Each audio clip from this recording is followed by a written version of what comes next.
Hello, Lynn. Welcome to the show. Hello. You are known as one of the groundbreaking researchers from day one in this case. Can you give us a little background?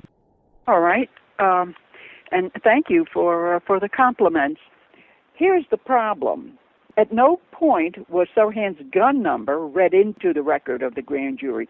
So here we see you had at least two opportunities to read the gun number, which was purported to be Sirhan's gun, H5375, and at no time was that gun number included in the record. Okay, so now we go to the Sirhan trial 7 months later, but the gun number appearing on that envelope was H18602, and that was the Jake Williams gun. He was picked up on suspicion of burglary, and they let him out because I guess they didn't have a case against him. When he was let out, he didn't reclaim that gun. Well, no wonder. How do we know the provenance of that gun? That gun was found in the bushes where he threw it. So, but he never reclaimed it. The point is, that gun that came into the LAPD possession, that gun became the property of LAPD. That was the gun number that was written on the 3 test bullets envelope, People's 55, admitted into evidence, not admitted, stipulated into evidence at the Sirhan trial. Now, you know something foul is going on.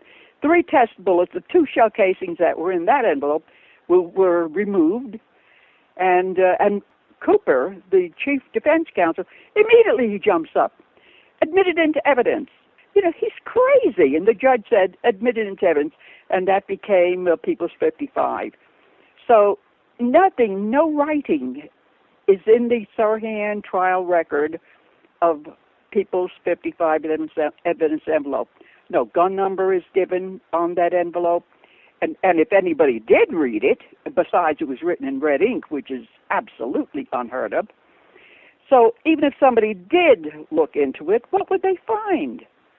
That there's a police gun, not Sirhan's gun. I was really interested because, you know, Harper, this well-known criminalist, but so honest and such a really courageous man. And we began working together. And then when he learned, you know, that I had been visiting Sirhan, I used to visit with Mary Sirhan, you know, to try to keep his spirits up. But it wasn't every week. It wasn't. But we went up there as often as we could get up there. When he learned that, then he began sharing LAPD leaks that he was receiving. And the purpose of which I was to relate to Sirhan, ask him questions, and then return to Harper and tell him Sirhan's answer, and also the go-between between him and Luke McKissick. But Luke wasn't interested in the evidence. His sole emphasis was on search and seizure. That was his appeal, and not at all on the evidence. I mean, he wouldn't look at the evidence. He had problems, and they had the LAPD, SUS. I don't want to put the blame on the LAPD. I have to digress here for a minute. The LAPD was removed from this case. SUS, this investigative team, and they took over the entire investigation of the assassination. They took it out of the hands of the LAPD. What they did was recruit some LAPD officers to come into SUS and work for them. And of course, Wolfer, you know, he headed the crime lab, he also was dragged into it. I say dragged into it because Wolfer soon found that nothing matched. There was a problem. And he notified Prosecutor Fitz, and that's why the secret meeting was set up in the judge's chambers between the 3 prosecutors and the 3 defense attorneys. Sirhan didn't know about it. And that was where the prosecutors stated they didn't have adequate foundation for the bullets. And the defense said, all right, we'll stipulate, because Fitz prodded him. It's our understanding there will be a stipulation, which meant they had to have had a prior meeting, prior discussions that you will agree to stipulate. But here's the point that I want to make when I talk about fake bullets. I have proven that the bullets that went to the 75 examiners, the examiners in 1975 under the Wenke hearing, that they were given, false bullets.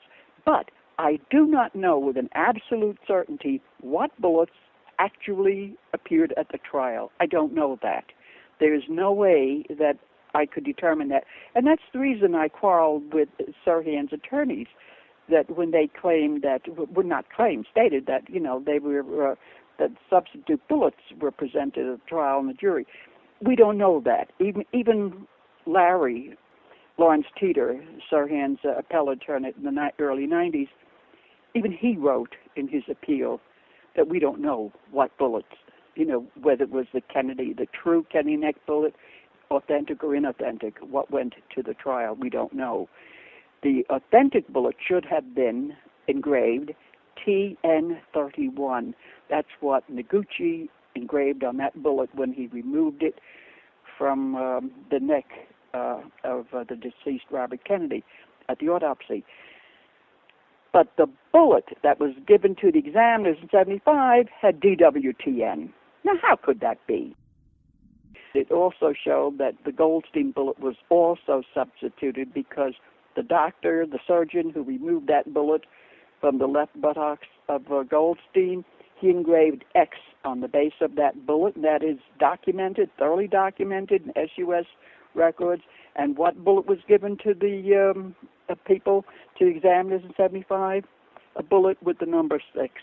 What is that number 6? Well, that bullet with the number 6 was engraved by Patrick Garland, the one of the examiners and also the representative of the 7 examiners. He engraved the 6 because that was a panel ID number. You see, when the bullets moved to the examiners in 75, they gave them new identity numbers, and they were called panel ID numbers. Well, panel ID number 6 was indeed the Goldstein bullet. But not the true Goldstein bullet, because Finkel had engraved an X on it, on the base, which tells you, anybody with an ounce of brains knows that you cannot write over an existing ID marking. You cannot, which tells you that the bullet that the examiners received, the Goldstein bullet, had no ID marking on the base. So what did they do? They placed the number 6 on it. Isn't that interesting? I began looking at the shell casings because I was always bothered by the shell casings. All of the shell casings were withheld from the examiners, and indeed the shell casings from the 75 test firing, those shell casings are not at the California State Archives. I've proven it. Somebody has rigged this. And by the way, to digress for a moment, when he received the Sirhan gun, he marked it as item number 22, and that's wrong, and he didn't write down the serial number of the gun he received. But it should have been item number 11, according to the LAPD property report. Okay, so we see that at the California State Archives on my visit, my son and I, we examined the 2 shell casings in the envelope of People's 55. Remember now, that had the LAPD gun H18602 that had belonged to Jake Williams, from his arrest in March of 67. Okay, so we want to see if Wolfer's initials appears anywhere on those 2 shell casings, and they were not initialed. And that's very strange because whenever Wolfer received evidence, he initialed it. Okay, so now we go on to the strike marks of the shell casings.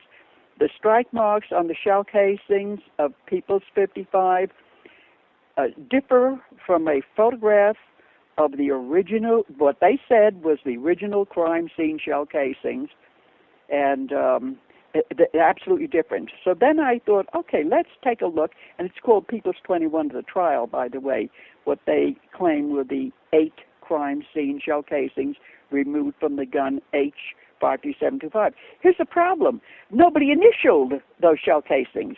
So the shell casings that were in the envelope that went to the grand jury, which became Grand Jury 7A, they do not have any ID markings on them. So now you have unmarked shell casings that go into an envelope that was also written in red ink with no information. The officer's name is not there. The only thing there on that little envelope, it's a fake envelope, is Sirhan's DR number. That's it.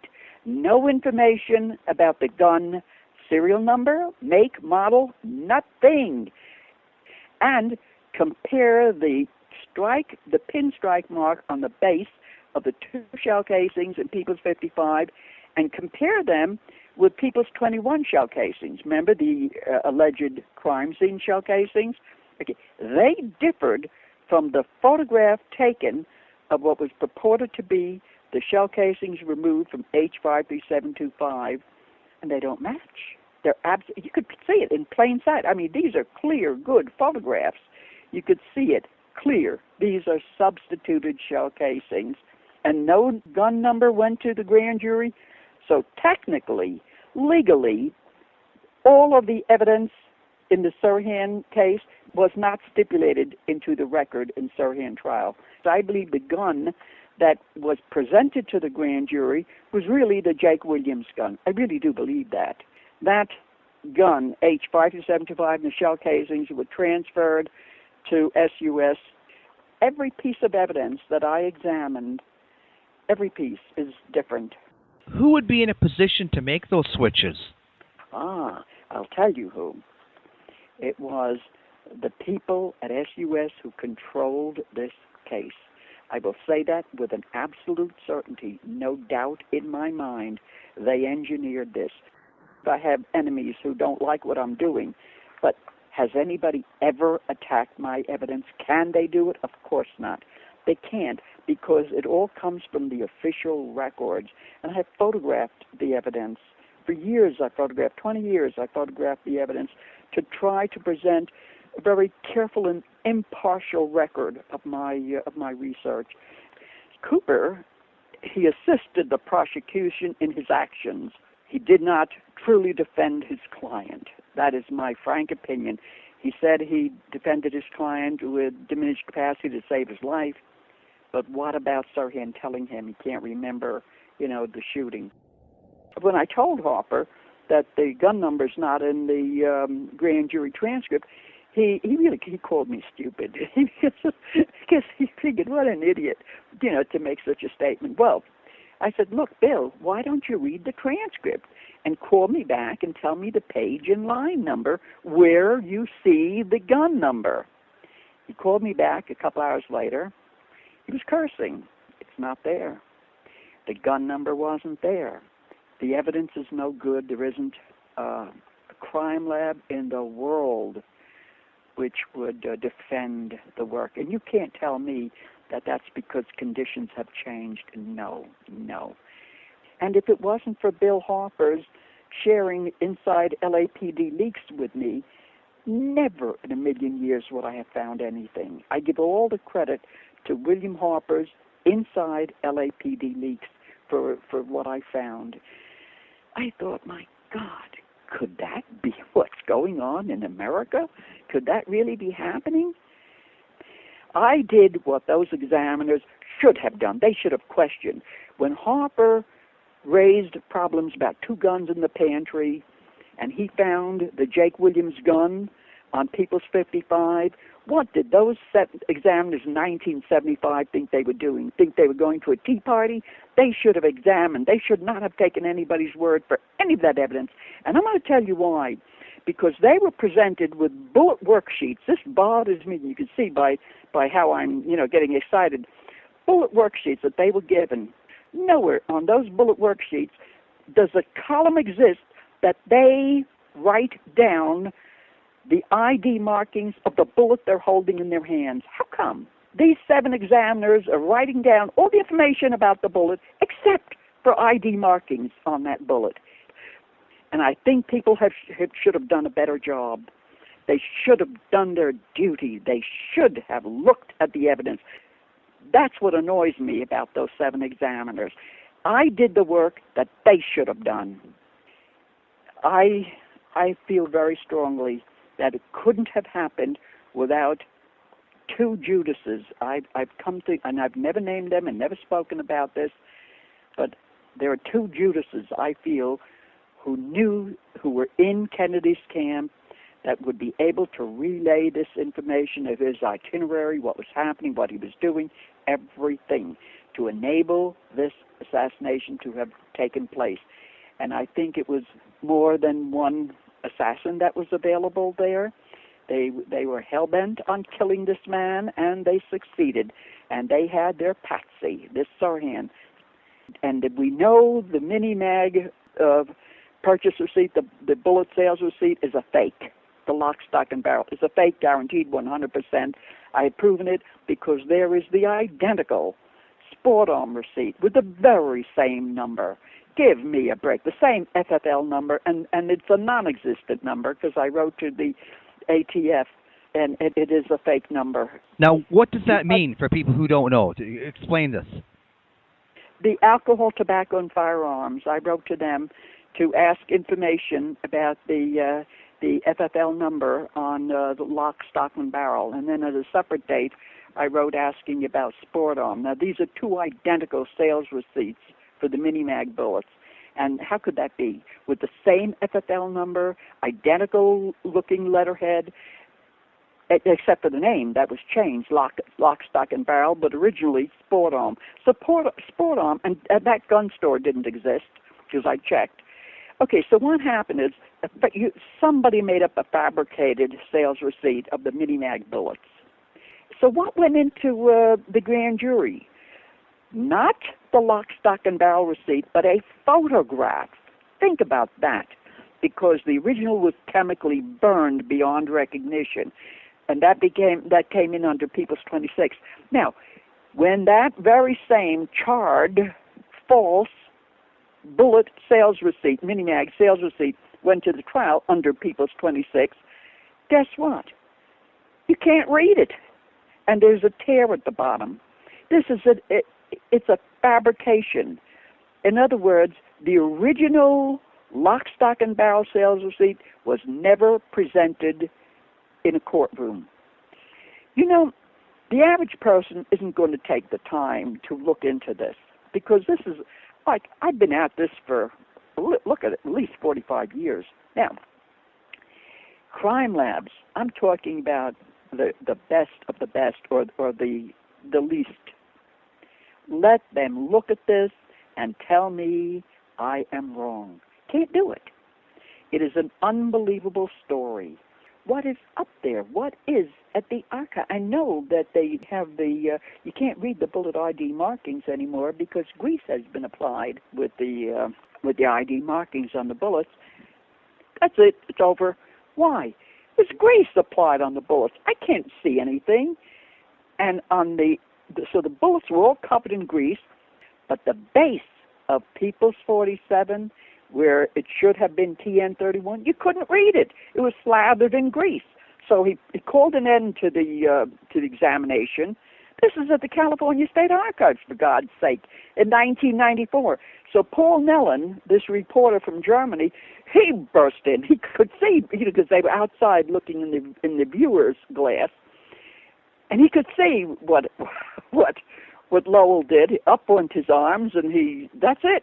He's not proceeding. The examination is over.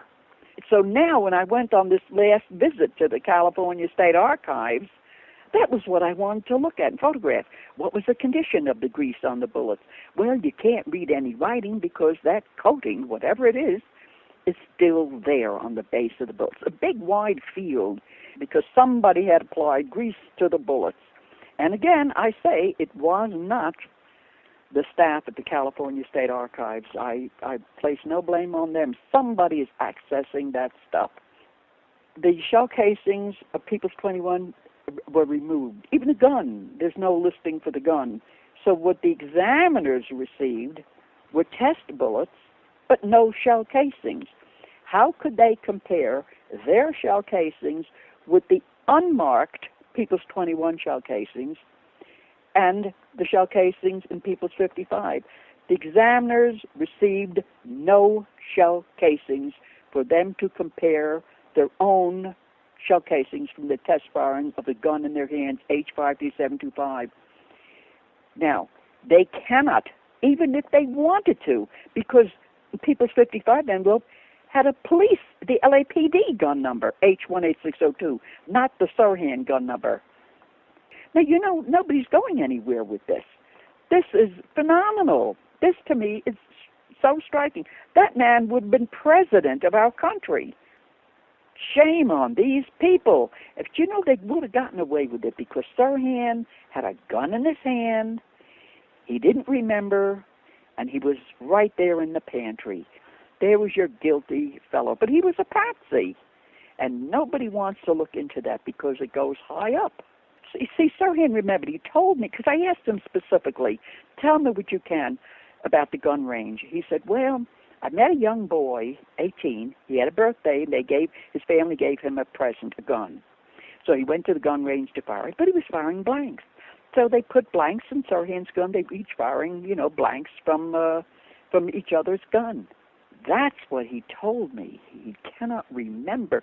And then another thing, how did Sirhan get the gun in the pantry? What was Sirhan doing there? Always that bothered me about the gun. He tells one story about the gun laying on the back seat. Well, the gun was always in the gun box. And he takes the gun out of the gun box into the pantry because he needs coffee to sober up. He can't drive home. He's too drunk. And then Sirhan wasn't in the correct firing position. And then look at what Harper pointed out. He and Marshall House, they studied this. This is what they concluded. Kennedy was shot. When he saw Sirhan in front of him with a gun, up went his right arm in a protective, to cover his face, his eyes. So because his arm went up, the two axilla shots that was meant for the heart, one bullet went out the front chest, the right chest, and the other bullet, as you recall, went through the top of the suit, but it didn't hit the lining, just between the top of the suit, the fabric, and the lining. But the final bullet was the fatal bullet that entered his brain, the mastoid bullet. That was the fourth bullet that they felt, because that was the bullet that brought him down, that he collapsed to the floor.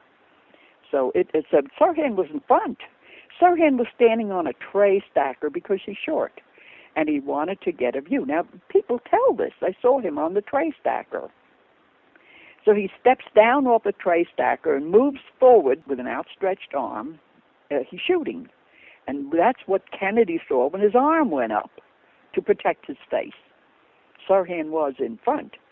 And all of Kennedy's 4 shots, 3 shots entered his body, and the other didn't. The 4th shot, remember, through the shoulder pad. Carl Euchre grabbed him after the 2nd shot.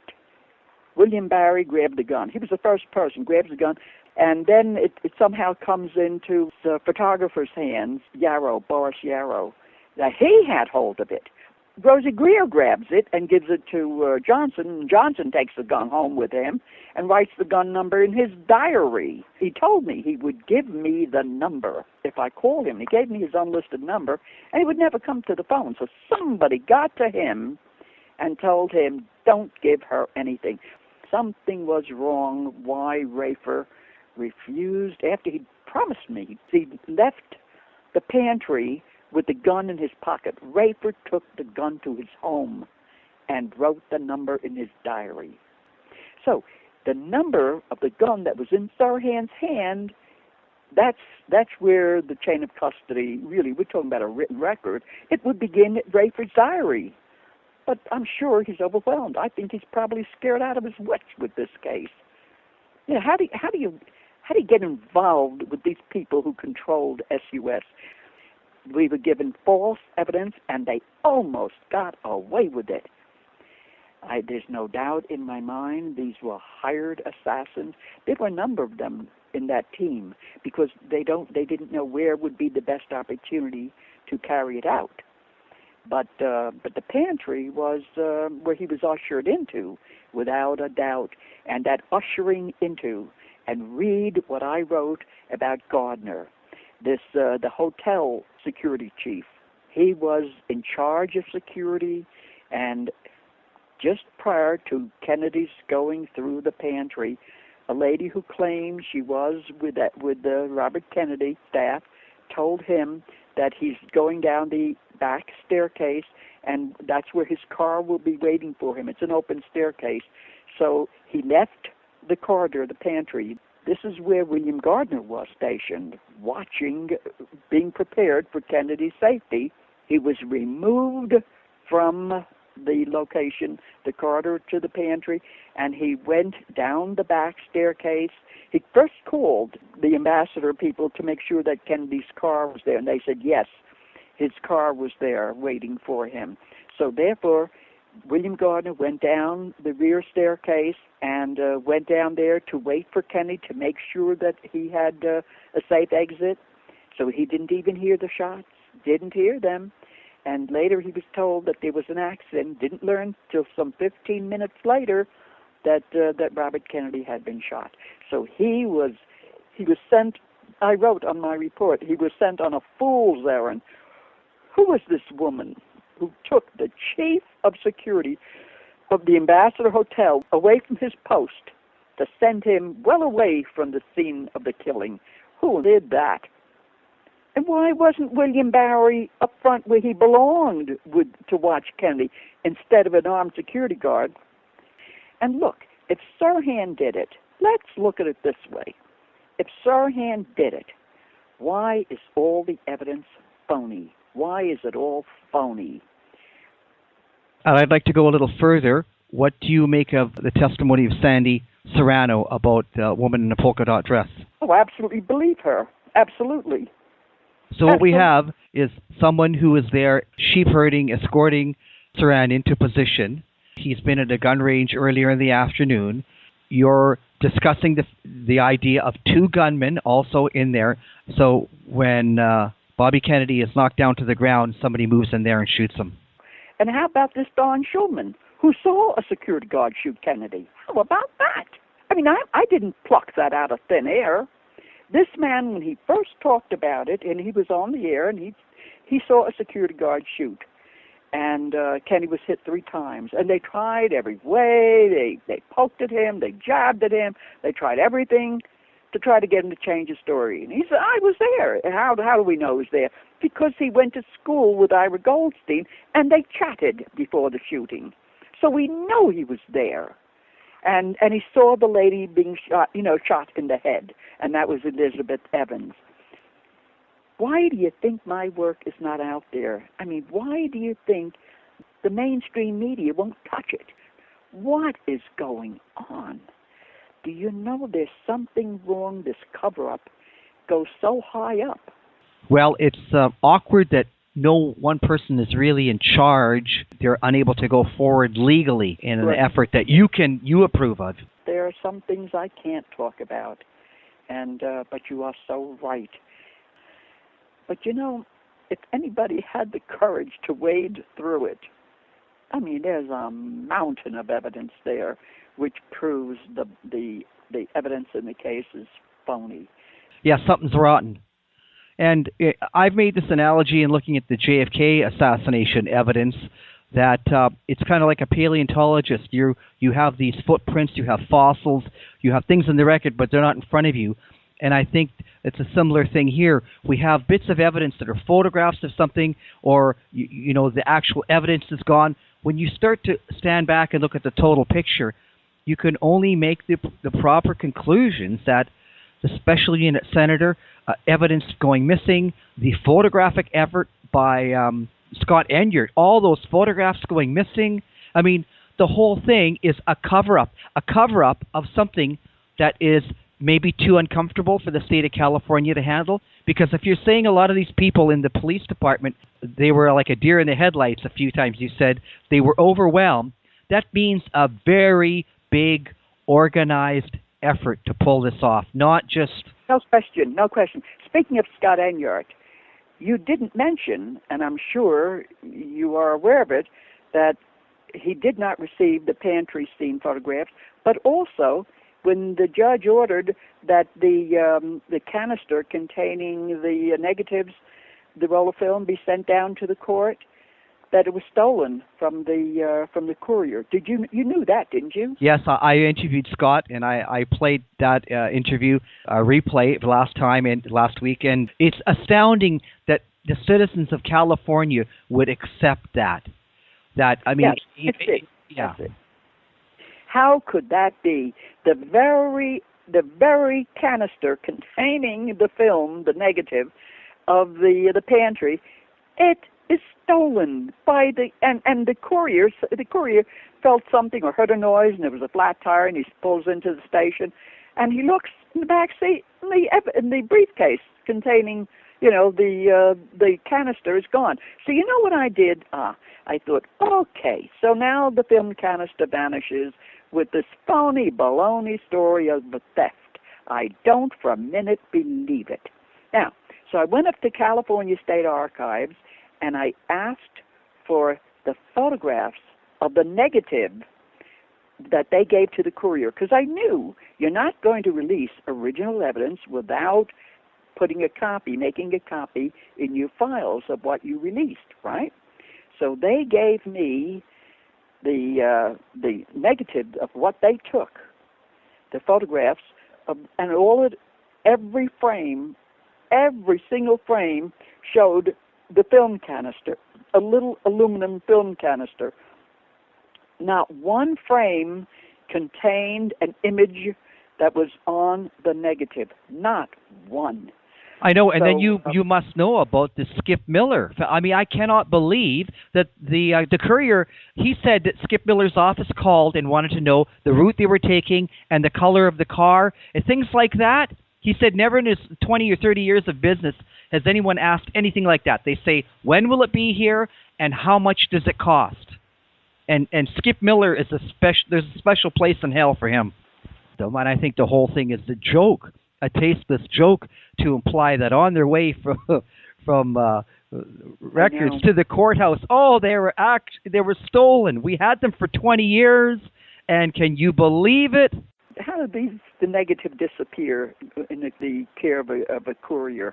And you also have to forget about, like you mentioned, Van Prague, the acoustical recording that he been able to analyze to have two bullets almost on top of each other. That's right. The sequence, one gun could not have done that, the firing sequence. Yes, I feel that William Pepper should reach out for a really top-notch crime lab to take a look at what I have presented on my website. Because there are photographs, there are the documents, it's all there. And let them write a report that he would include. If you had real top-quality professionals, and write a report and submit that report to the court, that's what I thought should be done. Do you think that this gun, yes. H18602, yes. do you think they were deliberately trying to take enough test shots from that one and slowly substitute so that there would be these bullets and shell casings in the evidence that people later on would have to just assume that must have been Sirhan's gun? He did not write down in his log the serial number of the gun he was given, so we do not know. We know that from the evidence, from his log, he writes down that it's item number 22, and that is false. The speculation would be that he's given the gun, he takes the test shots, he looks at them under a microscope, and he says, this gun does not match any of these bullets. There's going to be shit, like it's going to hit the fan, right? Yeah, so right. He says, look, I'll use this other gun, I'll test fire the bullets, I'll put them into evidence, and I'll give you a gun serial number, then it'll be 18602, and you can make these bullets match up to this gun, and there you go.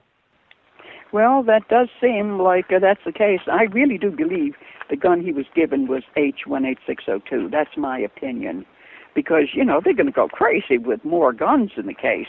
So I believe he was given the gun that he wrote on the envelope was the gun he used, and that's the gun that I believe went to the grand jury. Right, but do you think that's a gun that was in Sirhan's hand? No. We'll never know. That's a phantom gun, destroyed. Who knows what happened to it? No, that's a substitute gun. But then I'm trying to get an idea of what's going on here. So, in years from now, if they try to get the case opened, or if they're lucky enough to get it opened, when they're presented with this evidence, they can say, these bullets, it shows a colossal failure of the LAPD, and I just can't believe it can be that accidental. Oh, none of this is accidental. None. No. I really, in my heart, I believe we will never know the gun that Sirhan had in his hand. We will never know it. The evidence is so false. At every turn, there's nothing reliable, nothing accurate. And the only way they could get away with that crap is to meet in Judge Walker's chambers, remember, before Wolf would testify, where Fitz, one of the prosecuting attorneys, admits they don't have adequate foundation for the bullets, and it's our understanding that you'll stipulate to the bullets. And Cooper, who's in trouble with the law, oh yes, I'll stipulate, I'll roll over. Well, that's exactly what happened. Not one piece of evidence was proven up. Everything, including the gun, was stipulated into evidence. That is criminal. They knew in advance that they couldn't prove up the bullets, and they made a secret agreement. Sirhan didn't know about it, and they would have gotten away with it. You know, if it wasn't for people like you with your program, Robert, people wouldn't even know about these things. It's because the press won't touch it. Nobody will come near it. Years ago, maybe the courts could have dismissed it out of hand and think, well, that's an end to it. But they can't today because too many people are asking questions. You know, you can't sell us that bill of goods anymore. I think they were very, very aware that people are going to be looking over their shoulder. How are they going to answer this? And what I'm trying to figure out further down the road is when they do get this evidence opened up, I think they're going to have this knowledge already there that they are going to tell the court what's going on. If you're saying, here's the gun that Sirhan used, prove it. Where are the records that this is Sirhan's gun? That's the problem that I have with the evidence at the California State Archives. When they received the evidence, they received the false 1975 switched bullets. That's what I believe happened. Well, if you were allowed to present this in court, it would be grounds for a mistrial. Oh, absolutely. Remember Ted Chirac was involved with several people about making a film, and they tried to use the pantry, and Paul Schrade blocked it. I didn't know he blocked it. Why would he block it? John Jocelyn and Bo Carson were making a film. They wanted to reconstruct the crime scene in the pantry, and they kept asking for permission. They wanted to rent it, and they were always told no. And so finally, in demanding an answer why, they were told that Paul Schrade is blocking it. What was his position? Why was he actively blocking the use of the pantry that Jocelyn and Carson wanted to use in reconstructing the assassination? So what happened next? The whole thing was shut down because there was no further financing. So first they used to block Jocelyn and Carson on their film. And I think it was called Operation Tinker Toy, getting the Caesar gun, from that Yoder fellow out in Arkansas. Because it was nothing but a little pond where the gun had been thrown. And, they drained it, and then the caterpillars were moving the earth and what have you. But anyway, they did. They got the gun out of the pond, and they cleaned it up, and then took it to Thiel Laboratory, where that scanning electron microscope, it has something to do with and I saw the photograph of it, where it's like an X-ray down into the gun to show whether the gun had ever been retooled, whether it had been renumbered, and their report was that it is the original number. But that was never done to the Sirhan gun, the alleged Sirhan gun at the California State Archives. This is really important. The shell casings, they came from a crime scene weapon because the shell casings are unmarked. And as far as the gun is concerned, again, that should be tested. I've always felt that gun should be tested. A Caesar gun, had never been tampered with. And that's what they wrote. That's a true number. That's the original number. But that has never been done with the gun that purported to be the Sirhan gun. I'd like to see that, and I will tell you, hell will freeze over before anybody will let you do that one. Why would they go to the trouble and perform that test on the Caesar gun and not on the gun at the archives. That doesn't make sense. And then, like I said, Well, what year did they do that? Did they do that after they found the gun in the swamp? Yes, and I'll tell you exactly when, because that was, let me see, that was about 1994. Can you just back up for listeners who are not familiar with that? Okay. He said that he bought the gun for his wife's protection, and so that's what he allegedly bought it for.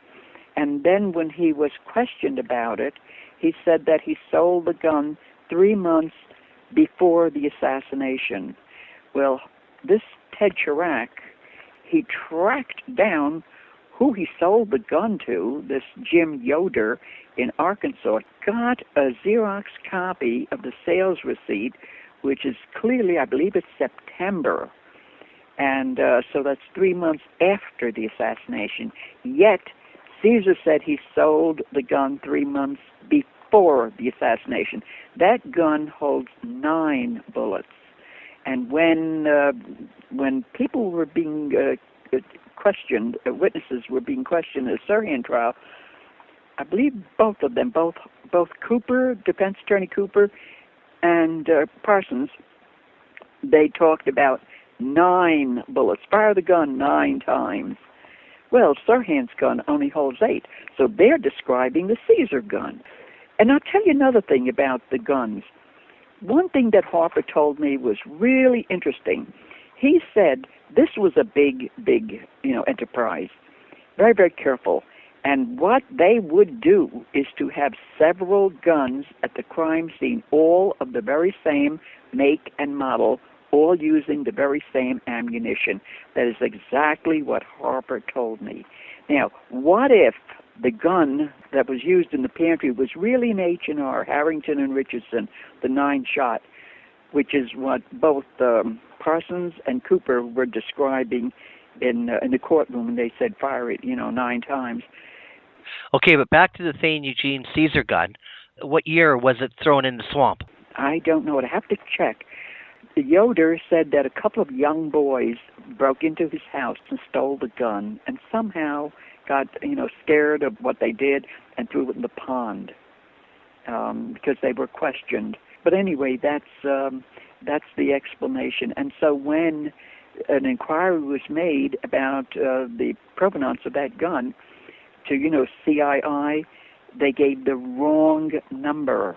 What was submitted to CII about the Caesar gun was X13332, and it came back no ones. But that is not the number of the Caesar gun. So why was false information fed to the person requesting, the provenance for this, wants for the Yoder gun? Why not give the real serial number to CII? See, so that has always bothered me. Right. The rumor was that Caesar had moved to the Philippines, and that gun was sold, and it was back in America somewhere. And now tell me about these guys who were going to make a documentary, and they had the swamp drained. Okay. Yes, that was Jocelyn and Carson. Ted, I will tell you something very strange. In private, I will tell you, not on the air, but because I trust you, but I will tell you something very confidential that Ted told me about that. And as I say, I cannot, talk about it because I can't prove it. But it's something Ted said. And so we will talk off air.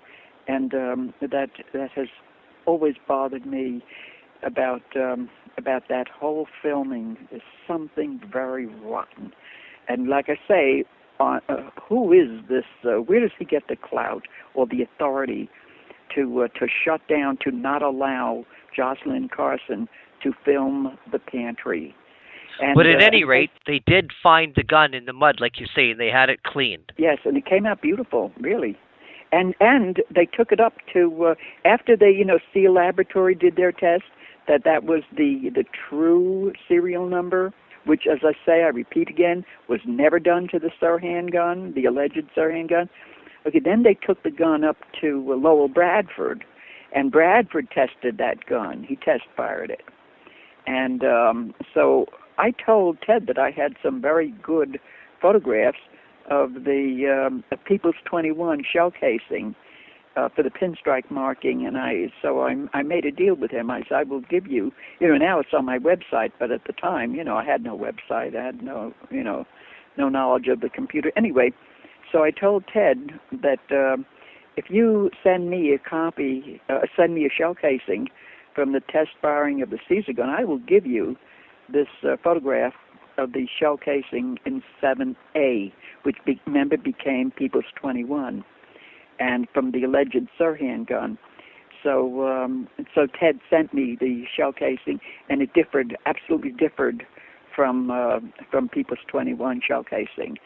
When Ted brought the Caesar gun up to Lowell Bradford in the 90s, the mid-90s, Lowell Bradford test fired it. He had his own lab. He had his own water recovery tank. And it did not match in any way. The pinstripe marking on the Caesar gun did not match People's 21 at all. I would like to see that same test performed on the gun at the archives. It'll never happen. They'll never allow it. I had heard that Caesar said he returned fire. That he did fire the gun. Yes, absolutely. That I definitely did read, that he returned fire. And Sirhan was a patsy. The whole business is rotten. So I think when he was recruited initially, and I think there are a lot of these people in America. I'm not far out on this, because people do know that we, did have these experimental programs. Remember this fellow Olson was killed, you remember, with the LSD business? Yeah, well, just look at James Earl Ray, Exactly.